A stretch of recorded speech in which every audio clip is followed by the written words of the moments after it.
Fitri. Dan saya Lutfiana. Dan saya Amelia Nasa. Kami bertiga adalah mahasiswa pendidikan biologi dari STG Yayasan Abdi Pendidikan Payakumbuh. Saat ini kami berada di daerah Jorong, Padang Kunyang, Nagari Situjo Gadang, Kecamatan Situjo Limonagari, Kabupaten 50 Kota. Daerah ini masih memegang erat tradisi penggunaan tanaman sebagai obat-obatan. Nah, dalam vlog kali ini kami akan mengajak teman-teman semua untuk melihat secara langsung bagaimana masyarakat masih menggunakan tanaman sebagai obat-obatan dalam kehidupan sehari-harinya. Yuk ikuti perjalanan kami. Yuk. Nah, sekarang kami sedang bersama dengan Ibu Reni. Beliau berprofesi sebagai ibu rumah tangga. Nah, di mana beliau ini sudah memanfaatkan tanaman sebagai obat-obatan dalam kehidupan sehari-harinya. Permisi Ibu, boleh minta waktunya sebentar Bu? Kami mau bertanya Bu, di sini apa saja tanaman yang biasa Ibu manfaatkan dalam kehidupan sehari-hari? Misalnya ada jeruk nipis. Lalu bagian mana yang dari tanaman tersebut yang Ibu manfaatkan dan apa kegunaannya? Nah, pertama sekali ada kelapa muda. Kelapa muda itu fungsinya untuk menurunkan panas gitu kan. Tapi kelapa muda itu dicampur dengan sedikit beras, udah itu sama kunyit, dimasukkan ke dalam kelapa itu, beras sama kunyit. Manfaatnya apa Bu? Manfaatnya untuk menurunkan panas. Jika boleh tahu, dari mana Ibu biasanya tahu tentang tanaman itu? Dari dulu, dari nenek-nenek, dari bapak, udah pernah memfungsikan itu sampai sekarang. Selain itu apa lagi Bu? Kelapa muda juga, sama kelapa muda juga, airnya itu dikasih beras, dikasih kunyit, nanti kan diminum seperti orang panas tadi juga. Nah, sudah itu udah keluar merah-merah semuanya itu. Nanti ditawari sama tawar empat namanya itu. Itu kan namanya tuh si dingin, si tawa, si kumpai. Yaitu semua itu tuh dicincang halus. Dicincang halus, sudah itu dikasih air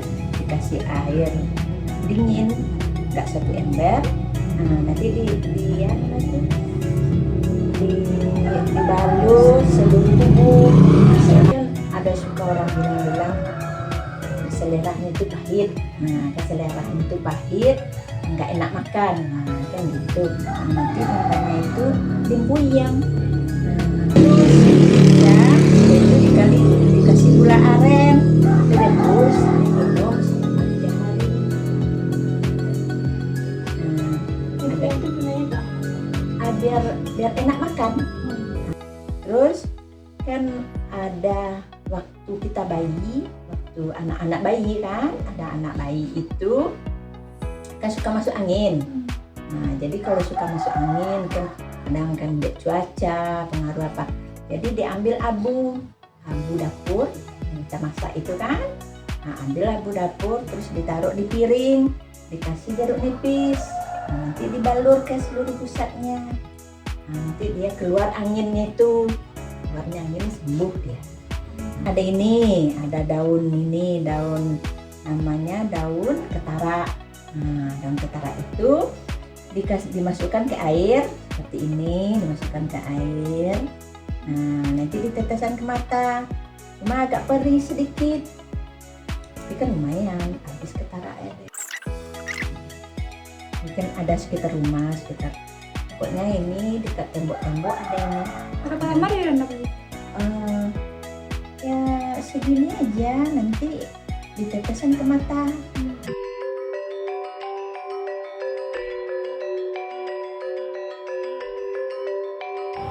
Masyarakat Nagari Situjo Gadang masih memegang erat tradisi penggunaan tanaman sebagai obat-obatan. Lokasi kedua, Jalan Cemara, Kelurahan Secincin, Kecamatan Payakumbuh Timur. yuk ikuti keseruan kami. let's go! Nah, teman-teman, kita sekarang sudah berada di lokasi kedua yang bertempat di Rumah Musuh di Jalan Cemara, Kelurahan Sicincin di Kota Payakumbuh. Nah, beliau ini berprofesi sebagai salah satu guru di SMAN 1 Kecamatan Angkali Biru. Beliau ini juga memanfaatkan tanaman sebagai obat-obatan dalam kehidupan sehari-harinya. Maaf Ibu mengganggu waktunya sebentar. Di sini kami ingin bertanya kepada Ibu, apa saja tanaman yang biasanya Ibu gunakan sebagai tanaman obat atau barangkali ada Ibu tanam di sekitar rumah. Tumbuhan yang bertanam. Kalau boleh tahu bagian dari tanaman itu apa yang bisa dimanfaatkan? Kalau daun ampan tanah ini itu Ibu sering memanfaatkan itu daunnya. Sebenarnya bisa kita manfaatkan semua akar, batang, daun itu kita keringkan, nah kemudian kita potong-potong halus, nanti bisa diseduh kayak kita bikin teh. Apa manfaatnya dari tanaman ini? Pertama dia digunakan untuk mengobati penyakit liver atau penyakit kencing. Nah kemudian itu juga bisa digunakan untuk menambah atau meningkatkan nafsu makan, kemudian menurunkan berat badan. Terus apa lagi Bu? Yang biasa yang digunakan? Nah, kemudian yang kedua itu yang juga Ibu sering gunakan itu adalah kumis kucing. Bagian dari apanya yang bisa kita manfaatkan Bu? Masih daunnya Nah, dimana kumis kucing ini itu berkhasiat untuk melancarkan buang air kecil kita. Berarti cara pengolahannya Ambil dari 1 genggam dari daun kumis kucing. Nah, kemudian kita rebus dengan 3 gelas air, jadikan dia 2 gelas. Minum pagi segelas, malam segelas. Ibu juga sering menggunakan sejenis tumbuhan yang namanya jarak. Anda dengar jarak? Nah, dia tumbuhan jarak. Nah, ini tumbuhan jarak ini biasa dipakai ya untuk mengobati penyakit campak. Maka nanti kita bisa memanfaatkan daunnya dengan cara kita ambil lempar daun jarak. Nah, daun jarak, kemudian kita ambil air sebaskom. Nah, kemudian daun yang tadi kita susun dalam keadaan terbalik ya, artinya urat daunnya di atas. Kemudian kita taruhkan ke dalam air yang sebaskom tadi. Nah, kemudian kita masukkan beras agak sedikit, kemudian 1 ruas kunyit yang kita potong-potong kecil. Nah, kemudian kita ambil sedikit agak 2 sendok atau 3 sendok buat diminum. Nah, masih ada juga ini kan kita yang udah tua ini kan sering itu kalau udah salah makan itu udah asam uratnya kambuh. Nah, itu biasanya kita manfaatkan sejenis, nah itu namanya siricina. Iya, Siricina itu kan rasanya yang dimanfaatkan Bu. kalau siricina ini memang betul dari akar, batang, daun. Asam urat tadi kita ambil agak segenggam lengkap dari tumbuhan itu. Nah, kemudian kita cuci bersih, direbus seperti tumbuhan lain, direbus 3 gelas, tinggalkan 2 gelas, minum pagi sore.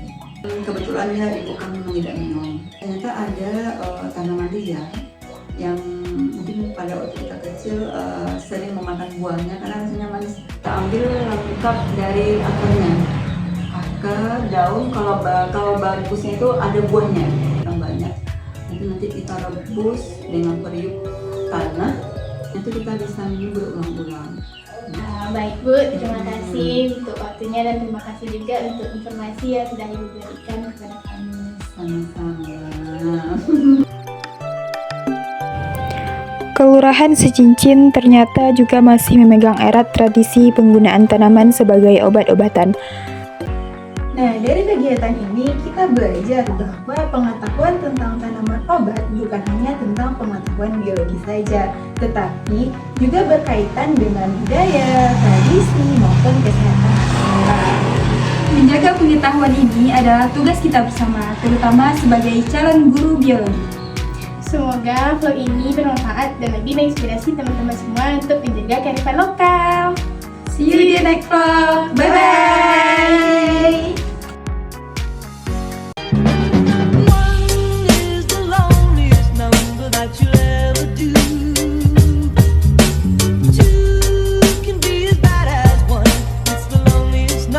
seems to